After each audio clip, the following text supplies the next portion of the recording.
Go past that. Afternoon, everybody. My name is Mark Bridges. I'm the Head of Health, Safety, Environmental and Wellbeing for Galliford Try Infrastructure. I'm going to sort of talk you through from a contractor's perspective what we're doing and how we're sort of managing safety and wellbeing. So we've had a sort of a mature-ish wellbeing programme for a while now. We first launched it in 2012. It's award-winning. I can say that we've won many awards with it.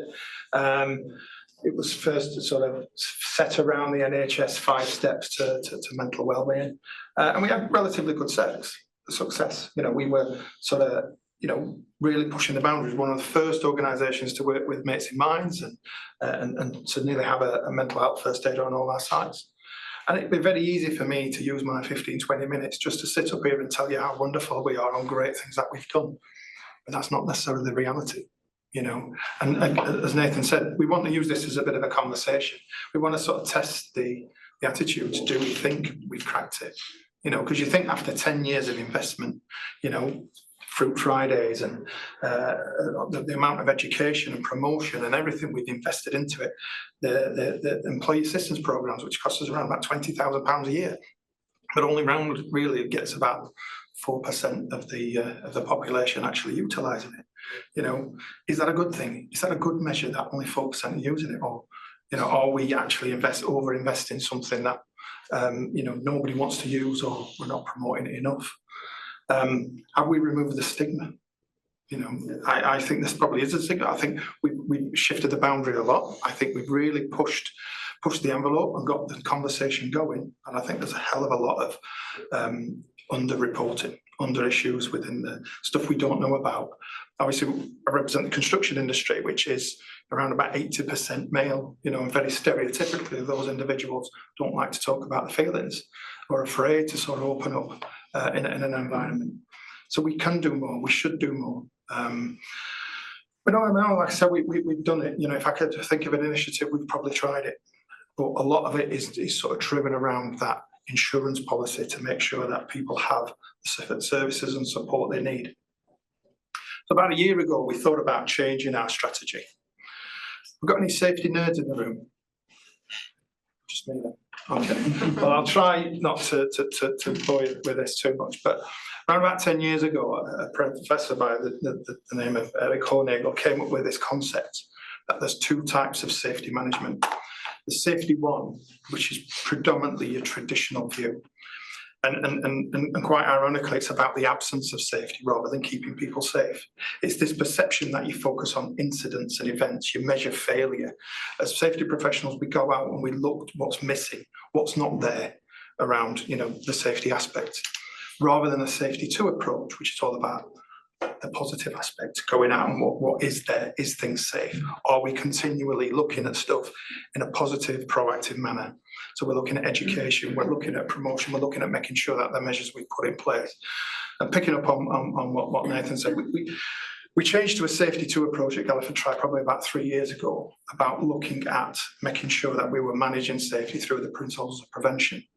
So we know that an activity such as curbing, so I'm predominantly represent a highway sector, is a very dangerous activity from many aspects, not only from a safety perspective, but predominantly from a health perspective. So many health hazards, particularly if we're cutting curbs, the crystalline silica, the noise emitted from the cut-off saw, all of that exists.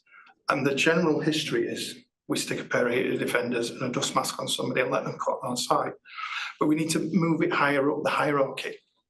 Can we, put engineered controls in? So we cut the curb at source in a factory with local exhaust ventilation.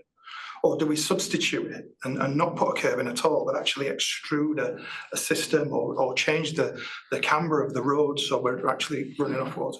It's that kind of thinking that we're trying to come up with. We need to try and eliminate that.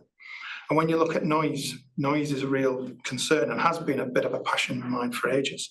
We were the first organisation that mandated a hearing system which not only measured the noise that people were working in, but the in-ear exposure. And we did that and we mandated that to all our supply chain because we want to know what kind of impact that has and what information that is given. So we did that for safety. But then I also thought when we were updating our wellbeing strategy, we definitely apply a wellbeing one approach. Most of our calls, I say 95% of the things that we have to wait until somebody's in crisis before they come into play.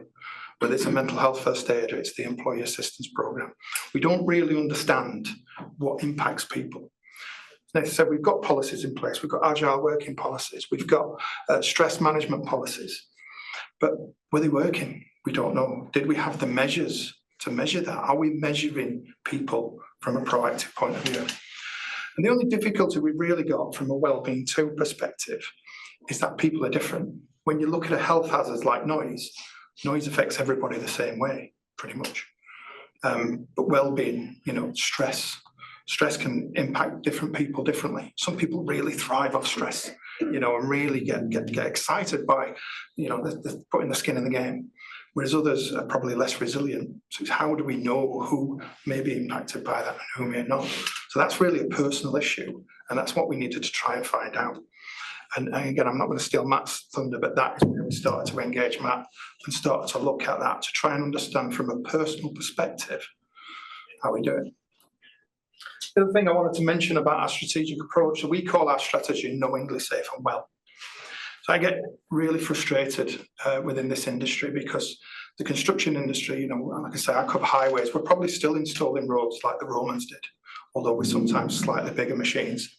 But we do it from a manual labour perspective. We utilise people a lot. We need to move this shift. We're not embracing the technology we should be, the automation, and getting up that elimination tree. So we are exposing our people constantly. But what we don't know is how that is affecting people. So for us, the concept of knowingly safe and well is providing that guarantee. It's having that understanding that we know when we're putting somebody to work, they're not going to be exposed by health hazards. They're not going to be impacted by any stressors or other aspects, as well as being kept safe. And it's a hard thing to do, to give a guarantee, because we really struggle to understand those impacts. So when we build a strategy, we use the sort of known unknown matrix type style, what we know. So things like health hazards, we know that they are what they impact. As Nathan said, we know what hurts people, we know what injures people. So that's just business as usual. We just need to manage it through the principles of prevention and try to eliminate it where we can. The unknown unknowns, things like COVID, although there is an argument, some people would have known about that, we should have done something about it. Those things that blindside us, you can't strategize for that. What you can strategize is the unknown knowns or the known unknowns. The known unknowns are generally the ones that we are aware about, happen so infrequently that they don't become custom and practice, or they're not of the corporate memory just forgets about. It's making sure we keep hold of those and we push them forward. But it's more about the known unknowns. Nathan can sit here all day, I'm sure he can, and tell you many, many statistics. We know what hurts people. We know what causes stress. We know how that affects the body. What we don't really know is how we can control that as an organisation. We need better data, we need better insights, we need better information on individuals to ensure we are protecting those people in the right way.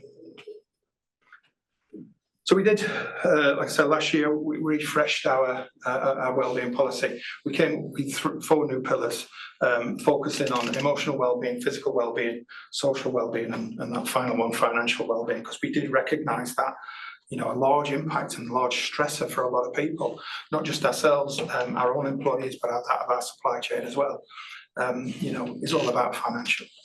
I remember very much visiting a site and talking to a gateman, and asking them how they were and all the others and whether they were going to join us at a site, a few hundred, about a mile or so down the road. And it was getting to the point where it was the height of the cost of living crisis.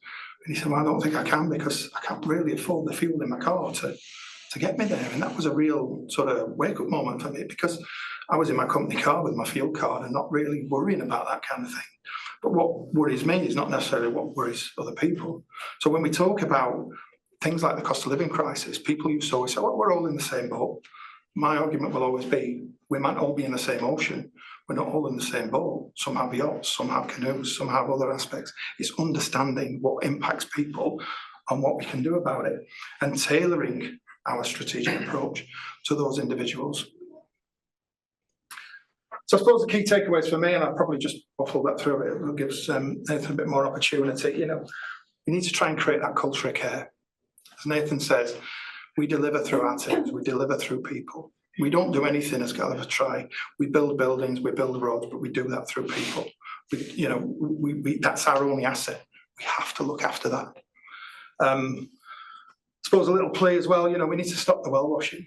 I think we need to be a bit more honest. You know, it was Mental Health Awareness Week last week. I'm sure if you access to social media channels, there was lots of stuff happening, which in the main, that's great. Really good that we're raising the profile, raising the education. What is behind that? What are we doing? You know, I'm not saying, like I say, I'll sit here very honestly and say we haven't cracked it. I'd love to know if anybody has, and we'd copy that. But we need to get better at sort of understanding what the risks are and managing them at the source and eliminating them wherever we can. As I said, focus on elimination. You know, it's great that we've got all these services for people, but we need to stop the problem, and we need to understand what the problem is to stop it. And again, make wellbeing personal. You know, just because you've got a policy in place doesn't necessarily mean it's going to work for everybody. So we need to make sure what that is. That's it for me.